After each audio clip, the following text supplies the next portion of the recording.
नमस्ते किसान साथियों, आज की इस शानदार वीडियो में आपका स्वागत है। आप जानते हैं कि ये धान का सीजन चल रहा है और आपने भी अपने खेतों में धान लगाया होगा। बहुत सारे किसान भाई भारत की बहुत बड़े रकबे में धान की खेती करते हैं।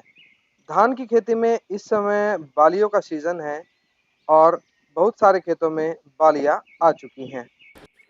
अब भला कौन ऐसा किसान होगा दोस्तों जो खेत में बालियों को देखकर खुश नहीं होता होगा। लेकिन इन बालियों के साथ ही खेत में आते हैं कुछ रोग, जिनमें से एक मुख्य रोग है बालियों का सफ़ेद हो जाना। जी हाँ, आप सभी ने खेतों में इस तरह की सफ़ेद बालियाँ ज़रूर देखी होंगी। तो आज हम बात करते हैं इन्हीं बालियों के बारे में, इन्हीं बालियों के कारण क्या हैं बनने के और इनसे कैसे निजात पाई जा सकती है। दोस्तों, ये जो आप देख रहे हैं सफ़ेद बालियाँ, ये सफ़ेद बालियाँ होती है तना छेदक कीट के कारण। जी हाँ, तना छेदक एक ऐसा कीट है जो इसको स्टेम बोरर भी कहते हैं और ये तने में छेद कर देता है। तो आइए इसके बारे में जानते हैं। किसान साथियों, इस तना छेदक कीट की शुरुआत होती है इन मच्छरनुमा कीटों से। जी हाँ, इनकी खास बात ये है कि ये दो तरह के होते हैं, सफ़ेद और पीला। जो इसमें पीला कीट है ये मादा मच्छर है। मादा मच्छर और नर मच्छर, इन दोनों की एक खास बात है कि इनके दोनों के ही पंखों के पीछे काले रंग के धब्बे पाए जाते हैं।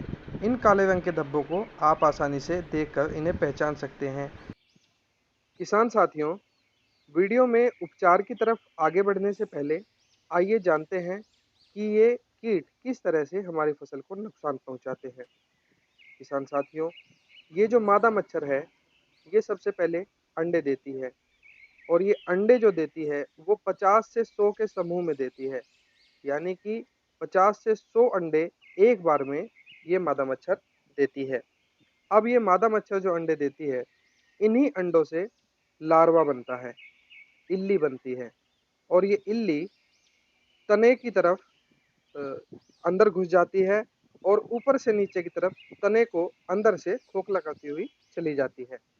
दूसरी तरफ मादा मच्छर जो बालियां हमारे खेत में आ चुकी हैं, उन बालियों से, कच्ची बालियों से दूध चूस लेती हैं और इस कारण से वो बालियां सफ़ेद हो जाती हैं तथा जो इल्ली ऊपर से नीचे की तरफ तने को अंदर की तरफ से खोखला करती हुई चली जाती है, खाती ही चली जाती है, उससे वो पौधा भी सूख जाता है। इन्हीं इल्लियों से आगे चलकर प्यूपा और प्यूपा से फिर दोबारा से मच्छर बनता है। अंडे से लार्वा, लार्वा से प्यूपा, प्यूपा से मच्छर। ये साइकिल इतनी तेजी से घटित होता है कि ये 5 से 10 दिन के अंदर आपके खेत में लगभग 50 से 60% तक का नुकसान कर देती है। तो अब जानते हैं आइए उपचार के बारे में। किसान साथियों, जब हम बात करते हैं उपचार की, तो धान की फसल में 2 तरह के उपचार किए जा सकते हैं। पहला जैविक उपचार और दूसरा रासायनिक उपचार। किसान साथियों, यदि आप इन कीटों का जैविक उपचार करना चाहते हैं तो फेरोमोन ट्रैप और लाइट ट्रैप, ये दोनों इसके लिए सबसे कारगर उपाय हैं। आप आई बटन पर क्लिक करके फेरोमोन ट्रैप और लाइट ट्रैप के बारे में अधिक जानकारी ले सकते हैं। इसके अतिरिक्त यदि आपको इस संदर्भ में रासायनिक उपचार चाहिए तो रासायनिक उपचार मैं आपको बताता हूँ। ये बहुत ही प्रभावी और कारगर है। दोस्तों, इसका प्रभावी उपचार करने के लिए सबसे पहले आपको चाहिए फिप्रोनिल 5% की मात्रा में। फिप्रोनिल 5% आपको बाजार में कई नामों से मिल जाती है, जैसे फरारी, फास्टर, जूम, फिप्रोमैक्स और इफ़को की सिंजेन प्लस। दूसरी जो आपको दवाई इसके लिए चाहिए वो है हेक्साकोनाजोल 5% प्लस वेलिडामाइसिन 2.5%। कई नामों से मिल जाती है, जिसमें sponsor, combo star, hook star, Hazel, well star, well extra आदि नामों से ये आपको बाजार में मिल जाती है। तीसरी जो इसमें दवाई आपको चाहिए वो है ट्राइसाइक्लाजोल 75%।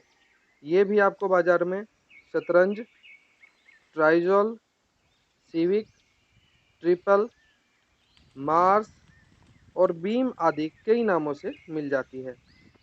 किसान साथियों, इन रासायनिक दवाइयों का जो प्रभाव है वो आपको खेत में 24 से 36 घंटे के अंदर देखने को मिल जाता है। इनके छिड़काव से भी आप अपनी फसल को बचा सकते हैं।